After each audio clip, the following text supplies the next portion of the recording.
हे guys, अस्सलाम वालेकुम। Welcome back to the my channel. तो आज हम नॉर्मल डिलीवरी के टॉपिक पे आज बात करने वाले हैं। जो मेरी नॉर्मल डिलीवरी है उसका एक्सपीरियंस। और यहाँ पर देख रहे होंगे आप, तो डेट बता दूँ पहले तो। अब ये 2016 में डिलीवर हुई है मेरी गर्ल। ये उसकी डेट है। यहाँ पर आप देख रहे होंगे ये 2016 के ईयर है और 16/6/2016। तो यहाँ पर चलते हैं। यहाँ पर मेरी बेबी गर्ल का पोजीशन 32 वीक्स से 36 के बीच में। ये मैं जब डॉक्टर विज़िट के लिए गई थी तो यहाँ पर देखिए सिफेलिक ये जो था वो डॉक्टर ने सब कुछ यहाँ पर लिखा है। और हॉस्पिटल बता दूँ, नवजीवन हॉस्पिटल। और ये रहा नवजीवन हॉस्पिटल और ये रही डॉक्टर की विज़िट। और यहाँ पर ढेर सारे रिपोर्ट्स के जो विज़िट की प्रिस्क्रिप्शन है डॉक्टर ने जो लिखी है। यहाँ पर आप देख रहे होंगे कई सारे प्रिस्क्रिप्शंस हैं। और यहाँ पर भी देखिए सिफेलिक पोजीशन 31 वीक्स में। और ये रही वो birth certificate and discharge paper report card. तो यहाँ पर देख रहे होंगे आप 18/6/2016 इस डेट को मैंने डिलीवर किया है बेबी गर्ल को। और मुझे 2 दिन हॉस्पिटल में ही रखा गया था। 26/2016 को 5 PM पे मुझे डिस्चार्ज मिल गया था। और अब यहाँ पर देख रहे होंगे एवरीथिंग, ये वार्ड नंबर है मेरा। It's normal delivery private hospital में। तो चलिए अंदर बताती हूँ। और ये यहाँ पर डॉक्टर ने कुछ प्रिस्क्राइब लिखा था 39 वीक्स में। यहाँ पर देखिए मैंने डिलीवर किया है बेबी गर्ल को। यहाँ पर लिखा गया है ये ब्लड ग्रुप वगैरह उसकी डिटेल्स है। और यहाँ पर भी कुछ लिखा गया है जो कि मुझे समझ में नहीं आया। और यहाँ पर मेरा नाम, हस्बैंड का नेम, यहाँ पर मैंने फ़ीमेल बेबी डिलीवर किया है। यहाँ पर देखिए 18/6/2016। तो ये डेट को मैंने डिलीवर किया है गर्ल को। अब आते हैं नेक्स्ट पॉइंट ऑफ व्यू की तरफ। चलिए इसे साइड में रख देती हूँ। आप यहाँ पर देखिए कुछ भी शो नहीं हो रहा। तो ये है मेरी 5th मंथ की स्कैनिंग रिपोर्ट। इसमें मेरी बेबी गर्ल की है। और FHR देख सकते हैं 138 है। एज देखिए प्रेगनेंसी की 21 weeks around. EDD date correct इसी डेट को मैंने डिलीवर किया है। आप यकीन नहीं मानेंगे, इसी डेट को जो 5th मंथ की जो डेट आई थी मेरी, वो बिल्कुल करेक्ट थी। और 18 को ही मैंने डिलीवर किया है। तो यहाँ पर भी देखिए इस दिन मैंने डिलीवर किया 18/6/2016। और यहाँ पर भी देखिए 18/6/2016 पानी एडिक्वेट और प्लेसेंटा। जी हाँ, प्लेसेंटा की मैं बात करूँ तो फंडा पोस्टीरियर ग्रेड 1 मैच्योरिटी थी मेरे प्लेसेंटा की। और टेंशन कहाँ थी, इम्प्रेशन यहाँ पर देखिए single life foetus about 21 weeks duration, posterior wall, low lying placenta. जी हाँ, ये लो लाइंग प्लेसेंटा अगर आ जाए तो आपके वक्त में इतना डर जाते हैं लोग। I can't believe this, explain नहीं कर सकती हूँ मैं।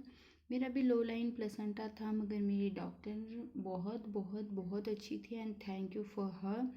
उन्होंने मुझे कभी नहीं कहा कि आपका प्लेसेंटा लो है, लो लाइंग है, posterior wall low lying placenta है, आपको डरना चाहिए, घबराना चाहिए। नहीं, जो भी होगा अच्छा होगा। आप डॉक्टर विज़िट करते रहना, एक भी मंथ आप गैप मत कराना। It's good for you and your baby. तो मेरी डॉक्टर हमेशा यही कहा करती थी, आप हर मंथ को कंपलसरी डॉक्टर विज़िट रखना। It's good for you and all mothers के लिए भी यही कहा था मेरे डॉक्टर ने। तो थैंक यू फॉर हर। ये बेंगलुरु में थी मेरी डॉक्टर, ये जोशी हॉस्पिटल। यहाँ देखिए अभी Joshi hospital. It's a very good doctor and thank you for her. अगर कभी उन्होंने मेरी वीडियो देखी फ्यूचर में तो उनका hardly thank you for her. She is a very good doctor and positive mind doctor. अगर किसी को सी भी कहें तो डोंट वरी, फर्स्ट मैं ट्राई करूँगी नॉर्मल के लिए, देन वी विल देखते हैं। ऐसा कहते थे, कभी नहीं कहते थे कि सी ही कर देंगे। It's a very very very very very positive mind set doctor. I wish कि सभी बहनों को, जितनी भी मेरी बहनें मेरे चैनल से जुड़ी हैं, उन सबको ऐसी पॉजिटिव माइंडसेट, पॉजिटिव वाइब्स वाली डॉक्टर मिले, ताकि हर किसी की नॉर्मल डिलीवरी हो जैसे कि मेरी हुई है। मेरे लो लाइंग प्लेसेंटा था, सब कुछ नॉर्मल था और मेरी नॉर्मल डिलीवरी हुई।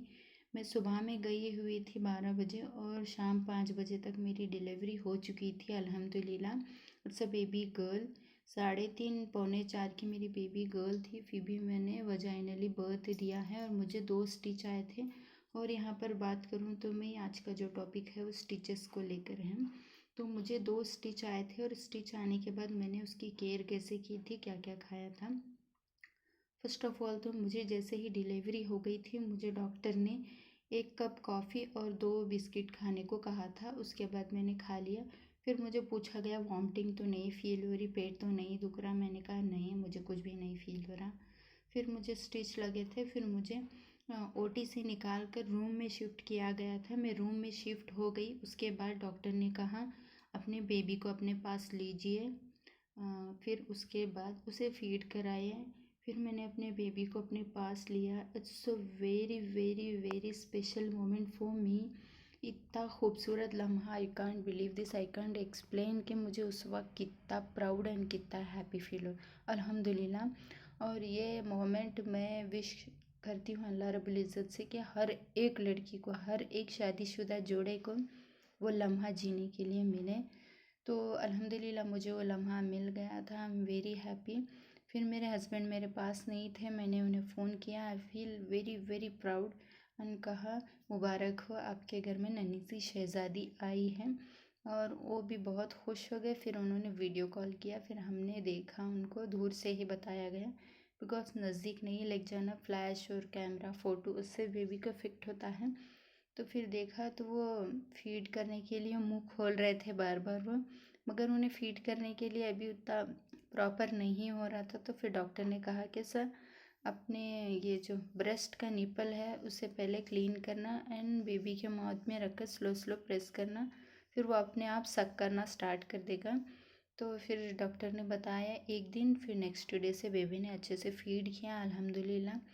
तो आप जब भी अगर प्रेग्नेंट मॉम बात लें तो अपने ये जो निपल और एरोला है उसको अच्छे से वॉश करना, बिकॉज़ बाद में अगर दूध नहीं आ रहा है तो फिर सिरेंज लगा कर खींचते हैं। It's a very painful. ये मेरे साथ तो नहीं हुआ है, मेरी कज़न के साथ हुआ था। तो उन्होंने जब भी बात लिया तो निपल, एरोला एंड ब्रेस्ट को कभी अच्छे से घस घस के क्लीन नहीं किया था। तो डॉक्टर गुस्सा कर रहे थे उन्हें, मैंने सुना था। तो आप जब भी बात लीजिएगा उसे अच्छे से निपल को वाइप करके थोड़ा दबा कर क्लीन कर लीजिएगा। इससे नसें और जो दूध निकलने की जगह है वो क्लियर हो जाती। फिर आप जब भी ब्रेस्ट फीड कराएंगे तो आपको ईजी होता है। तो ये जो एक्सपीरियंस किया था वह मैंने शेयर किया। फिर मैंने स्टिच का कैसे केयर किया, तो फर्स्ट ऑफ ऑल तो आपको कॉटन की नाइटी पहनना है और कॉटन की ही पैंटी पहनना है। और आप जब भी पी को जाएं तो गुनगुने पानी में 2 ढक्कन डेटॉल के डालना ही है। आपको डेटॉल यूज़ करना है, ज़्यादा से ज़्यादा डेटॉल का पानी यूज़ करें ज़्यादा से ज़्यादा। फिर यूज़ करने के बाद कॉटन कपड़े से उसको, वो प्लेस को अच्छे से टैप टैप करके, घस घस के नहीं, टैप टैप करके अच्छे से पोंछ लें। उसके बाद पैंटी चढ़ाएं और दिन में 2 बार तो एटलीस्ट पैंटी चेंज करिएगा। अगर ब्लड फ्लो ज़्यादा है तो आप डाइपर बार बार यूज़ कर सकते हैं, वरना इरिटेशन हो जाती है उसमें स्टिच भी पेन। बहुत एहतियात से बैठें उठें। एक एक कुछ क्या करते हैं, ज़ोर ज़ोर से बैठना उठना करते हैं, जिससे स्टिच में पेन होता है और खुलने के चांसेस भी हो सकते हैं, डॉक्टर ने कहा था। जो मुझे मेरे डॉक्टर ने कहा था मैं वही आपको कह रही हूँ। तो मैंने गरम सेका भी लिया था, गरम पानी पिया था।